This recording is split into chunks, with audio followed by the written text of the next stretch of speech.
might want to put that box of Cheerios back on the shelf if you're interested in your health. A staggering 4 out of 5 Americans are being exposed to a dangerous chemical linked to reduced fertility, altered fetal growth, and delayed puberty. Those chemicals are reportedly on a huge number of popular oat-based foods in America, including Cheerios and Quaker Oats. In a study of the chemical Chlormequat, sorry if I mispronounced that, published in Nature magazine, the presence of the chemical in urine samples collected from people in the U.S. with detection frequencies of 69, 74, and 90% for samples collected in 2017, 2018 to 2022, and 2023, respectively. Chlormequat was detected at low concentrations in samples from 2017 through 2022, with a significant increase in concentrations for samples from 2023. We also observed high detection frequencies of Chlormequat in oat-based foods. So unfortunately, the latest example, Jessica, of our food supply literally being poisoned. We have so much processed food in America now that contains all of these chemicals that they claim are for shelf life stability, for the ability of these foods to be preserved for a longer period of time so they don't go bad as quickly. But it turns out that as we get more science on this topic, that a lot of these chemicals are obviously not good for our bodies. And I don't think it's any coincidence that we've seen a rise in chronic illnesses, in diabetes, obesity throughout our country as our food supply has gotten away from whole foods and more into these types of boxed, prepackaged goods. Yeah, what happened to, I thought it was Quaker Oats. He's supposed to be a pacifist, and his Cheerios are poisoning us. And they're making us gay. Puberty blockers, infertility. I don't know. It is giving Alex Jones making the frogs gay to me. But it seems it's very real. 80% of Americans have been exposed to this in some way. Are 80% of Americans eating Cheerios? Maybe, but I think it's a huge problem that this chemical's used in ornamental plants, but you can't use it on edible plants in the United States, but it is used in other countries. So a lot of this has to do with our global supply chain being one that relies on the extraction of resources from other countries or exploitation of their labor as well, especially in the case of farming. If we're getting wheat from other countries and using that wheat to make the Cheerios, that seems to me an explanation for why they're in there. I don't think Quaker's just adding it in there for fun. But it's time we examine our global supply chain and have the FDA and the EPA actually do their jobs and make sure our food is safe. There's a reason why people go to Europe and they're like, I felt great. I had so much energy. I felt so healthy. And then they come back home to the United States, start eating our food and start to feel bad again. There's poison in the Cheerios. So yeah, it makes sense. Yeah, it's really unfortunate that we don't talk about these global supply chains more. I mean, both from a health and a national security perspective. I remember doing a report a couple of years ago about meatpacking plants in the United States, and there's a huge monopoly, for one, of basically 3 to 5 meatpacking companies that control most of the supply. And one of them is owned by a pair of corrupt Brazilian brothers who have been facing all kinds of indictments and charges related to their corrupt practices. That's JBS out of Brazil.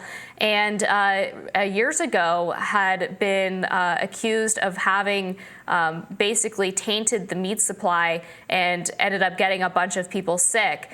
So this is the problem that we have when we export our food supply to other countries. We don't have as much control over the process in terms of how that food gets from the growth to processing to actually making it onto store shelves.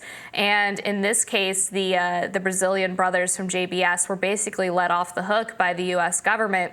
And JBS continues to operate a huge share of meatpacking in the United States. And I think we also have to blame the way that we have done our own agricultural policy in the United States, where the way that we've been giving out farm grants and farm aid has encouraged the monopolization of companies, because, of course, if you're a bigger company, you get more money in aid, whereas small and middle-of-the-road farmers end up getting left out put out to pasture, so to speak, get hung out to dry where they don't get as much and aren't able to compete with these large monopolistic producers. And so it's significantly more expensive for Americans to get food directly from a source, unless you live in a rural part of the country and you can share a cow with another family, or you live near a farm where you can buy directly from the farmer.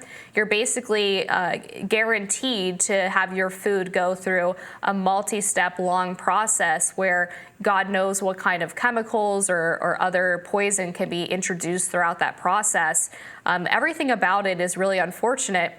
I think it's important to point out that the United States is incredibly lucky in that we have great access to a diverse array of food, probably more than anywhere else in the world. But how much of a benefit is that if the so-called food that we're receiving is actually harming our health? Yeah, absolutely. I went to trade school for agriculture. I was in the FFA. So talking about agriculture is an issue that's very close to my heart. Once upon a time, I was wearing that blue corduroy jacket, but it was really at the time when corporate farming was on the rise. Monsanto Seed Corporation would have their seeds blow onto a small farmer's land, and because they were patented genetically modified technology, they could sue the farmer for everything they had. Farmers were having to declare bankruptcy because of these lawsuits, because the seeds were simply carried by the wind onto their farm, and it made it seem like they had planted the patented Monsanto seed crops. And it's a bad situation because then, of course, if the farmer's declaring bankruptcy or has to sell their land to pay legal fees to settle the case, then now Monsanto Seed Corporation would end up buying that land. When you have huge food conglomerates, you have a population that's really at risk for famine. Look at what happened when we were short on formula for babies. There were only a handful of companies in the United States that made formula. So when one company had their formula contaminated in some way, it led to a huge shortage. This is something that can cause huge problems if it happens to our agricultural industry when you have mass farming at this scale, but also just a bad way of life for the farmers. A lot of farmers don't even own the livestock that they raise. They're contracted with, it's Canes Farms here in North Carolina, that's huge. When I live in Iowa, it's the hogs. You had so many small pig farmers, and similarly in North Carolina, a lot of small chicken farmers. And instead, you have this dream sold that how about you just rent the pigs? All you have to do is pay for feed and raise them, but we'll front the cost for the pigs or for the chickens in the case of Canes Farms. And it's a bad situation because eventually, if you have a loss some year and you're tied to this corporation, you're in debt to them. And that's not a good way to run a farm. The World Bank has done all kinds of studies showing that actually if you own the farm you live on, you not only produce higher quality food, but you have higher yields. So it's a good way of life for the farmer, and it also produces better food. We've really got to change a lot about our agricultural industry. But for now, we just have to avoid the Cheerios, I guess. Yeah, I remember listening to a podcast recently with RFK Jr. where he talked about Monsanto and his lawsuits against them, particularly for some of the chemicals that they were apparently using on their crops that made a lot of people sick, not just on the farms, but in the surrounding neighborhoods. And I know Congress is looking into banning Chinese ownership of farmland in the United States. I think that's a good first step. Smithfield, our largest pork producer, its parent company is actually Chinese owned. So a lot of problems with the food industry that we need to be looking into. That's going to do it for us today on Rising. Thanks so much for tuning in, and a great Friday show with Jessica. Another good Friday show. Good to have you back, Amber. Absolutely. Thank you. Be sure to like, share, and subscribe so you never miss any content. And for those of you who like to listen while on the go, we are now available anywhere you listen to podcasts. We'll see you next week. Bye, y'all.